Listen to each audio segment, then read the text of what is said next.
menyiapkan amalan utama yang menjaga keluarga supaya tangguh menghadapi masa-masa yang penuh dengan ujian dan fitnah.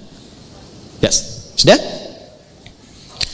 Yuk kita bacakan. Saya mohon izin agak lebih tenang dan agak lambat untuk menyampaikannya sehingga mudah untuk dipahami. A'udzubillahi minasyaitonirrajim. Bismillahirrahmanirrahim. وَلْيَخْشَ الَّذِينَ لَوْ تَرَكُوا مِنْ خَلْفِهِمْ ذُرِّيَّةً ضِعَافًا خَافُوا عَلَيْهِمْ فَلْيَتَّقُوا اللَّهَ وَلْيَقُولُوا قَوْلًا سَدِيدًا. Ada ayatnya? Baik.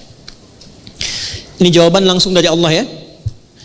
Dan hendaklah setiap orang tua itu merasa khawatir yang sangat. Kekhawatiran dalam Al-Quran itu dibagi dengan dua kata. Ada khauf.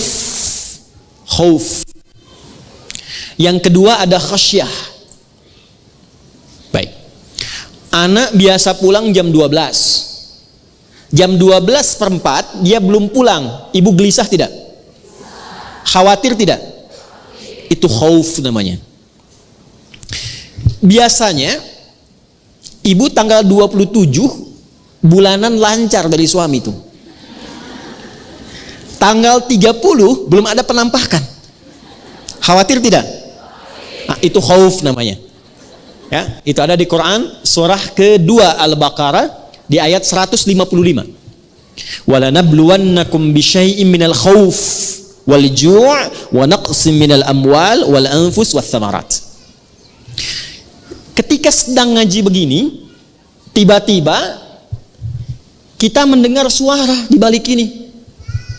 Suara harimau sedang mengaum misalnya. Takut tidak? Takut yang ini sama nggak dengan takut yang dua tadi? Lebih takut atau kurang takut? Lebih takut. Keadaan kita merasa lebih takut dan merasa terancam dengan itu disebut khasyah namanya. Khasyah.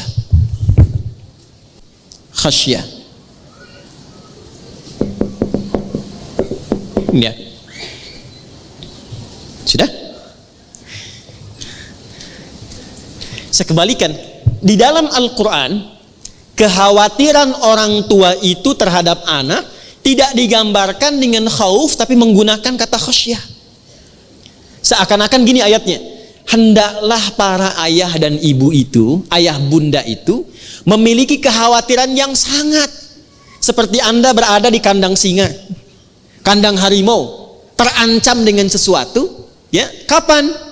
Lau taraku min khalfihim dzurriyyatan dhi'afa. Kalau Anda melihat anak-anak itu tidak disiapkan sehingga mereka lemah di masa depan. Tuh. Jadi yang dikhawatirkan itu bukan hartanya, Bu. Ibu nggak usah khawatir kalau harta yang sekarang hanya untuk cukup makan di hari ini, karena besok ibu belum tentu hidup. Ini manusia pada aneh sekarang nih. Ya, kata Nabi itu orang yang punya jatah makan untuk hari ini itu orang kaya. Kan besok belum tentu hidup. Besok itu direncanakan, yang sekarang dijalani. Kenapa Anda khawatir pada yang belum akan dilakukan, tapi yang sedang dikerjakan itu tidak dikhawatirkan? Maka yang terjadi saat ini, perhatikan kalimatnya, perhatikan ayatnya. Jangan pernah kita mengkhawatirkan dalam kehidupan rumah tangga melebihi kekhawatiran terhadap kondisi anak yang lemah. Tuh.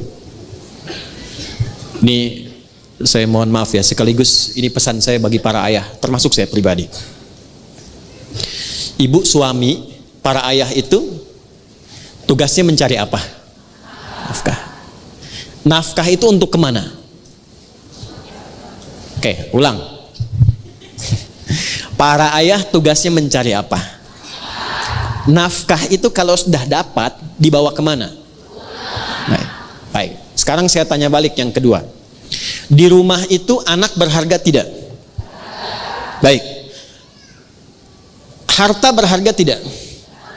Berharga mana anak dengan harta? Baik. Tapi kenyataan sekarang kan tidak begitu. Saya ulangi ya. Berharga mana anak dengan harta? Tapi kenyataan sekarang tidak begitu. Coba lihat.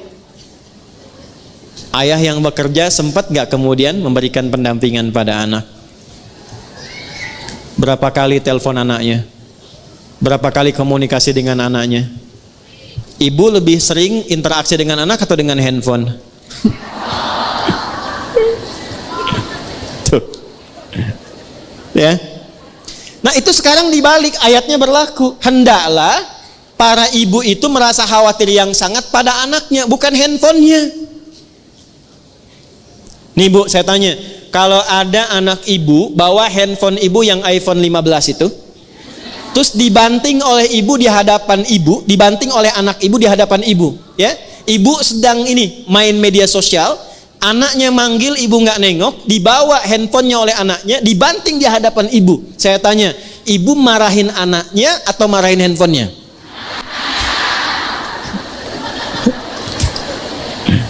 Tuh. Nah, ayat ini berlaku sekarang. Katanya Anda mencari harta itu untuk memberikan fasilitas pada anak. Sekarang Allah berikan harta, tapi Anda gunakan perhatian kepada harta melebihi anak. Oke, yang kedua, ada seseorang punya kambing dan punya anak satu. Anaknya sakit, lantas dia bawa kambingnya ke pasar. Dia katakan, saya mau jual kambing ini Pak. Kata pembeli, kenapa dijual? Untuk biaya obat anak saya yang sakit. Kejadian kedua, ada orang punya kambing, punya anak. Lalu anaknya dibawa ke pasar, disampaikan pada penjual, saya pengen jual anak saya Pak. Kenapa? Karena kambing saya sakit. Menurut ibu, yang benar itu yang pertama atau yang kedua? Nah, tapi realitasnya sekarang terjadi berbeda. Perhatikan. Sekarang orang tua lebih memilih untuk menuntaskan pekerjaan sosialnya dibandingkan memberi perhatian pada anaknya. Karena itu kalau ada anak tumbuh dewasa dan abai pada orang tuanya, tolong jangan salahkan mereka dulu, istighfar dulu. Istighfar.